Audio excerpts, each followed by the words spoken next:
গতিকে উপযুক্ত জিকিব পৰা অলপ বেছি জনপ্ৰিয় তেনেকুৱা ধৰণৰ ব্যক্তিক আমি সদায় প্ৰাৰ্থিত্ব প্ৰদান কৰোঁ। গতিকে এইবাৰো তেনেধৰণৰ বাই ইলেকশ্যনটো আমাৰ কাৰণে কঠিন আছে, চেলেঞ্জিং আছে, কিন্তু তথাপিও আমি জিকাৰ কাৰণে নিৰ্বাচন খেলিম নগাঁও বাই ইলেকশ্যন। আপোনালোকৰ বাবে যথেষ্ট এটা ভাল খবৰ, কাৰণ কংগ্ৰেছেও প্ৰাৰ্থী দিব আৰু এয়া বিষয়ে ইতিমধ্যে প্ৰাৰ্থী ঘোষণা কৰি দিছে।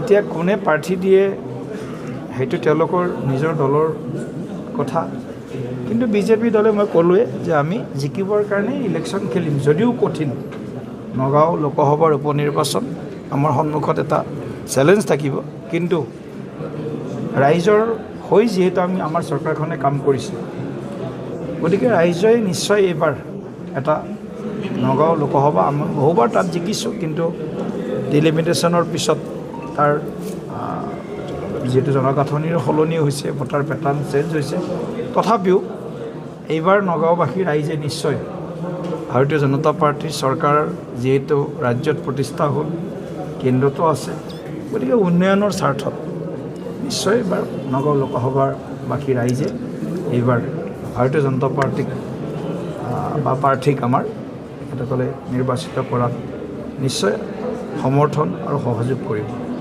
এগৰাকী প্ৰশাসনিক বিষয়াৰ নাম ওলাই আছে, যিহেতু তেওঁ যোগাযোগ কৰিছে নেকি আপোনালোকৰ সৈতে? এনেকুৱা ধৰণৰ কথাবিলাক আমি শুনি আছোঁ। এতিয়া তোলা শ্ৰেণীত উঠিবৰ কাৰণে কিছুমান পেৰামিটাৰ্ছ থাকে কেণ্ডিডেট হ'বৰ কাৰণে, আৰু সেই পেৰামিটাৰ যদি সেই দক্ষতাখিনি যদি আমি বিবেচনা কৰাৰ পিছত চব ঠিকে ঠাকে থাকে, নিশ্চয় যিকোনো প্ৰাৰ্থী হ'ব পাৰে।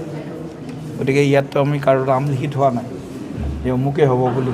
গতিকে আমি বিচাৰিম নগাঁও মৰিগাঁও দুয়োখন জিলাৰ ৰাইজে চিনি পোৱা, ভাল পোৱা, আগন্তুক দিনত কাম কৰিব বিচৰা ভালকৈ তেনেকুৱা প্ৰাৰ্থীক আমি প্ৰাৰ্থিত্ব দিয়াৰ কাৰণে নিশ্চয় ৰাষ্ট্ৰীয় সমিতি, ৰাজ্যিক সমিতিয়ে চিন্তা কৰিব।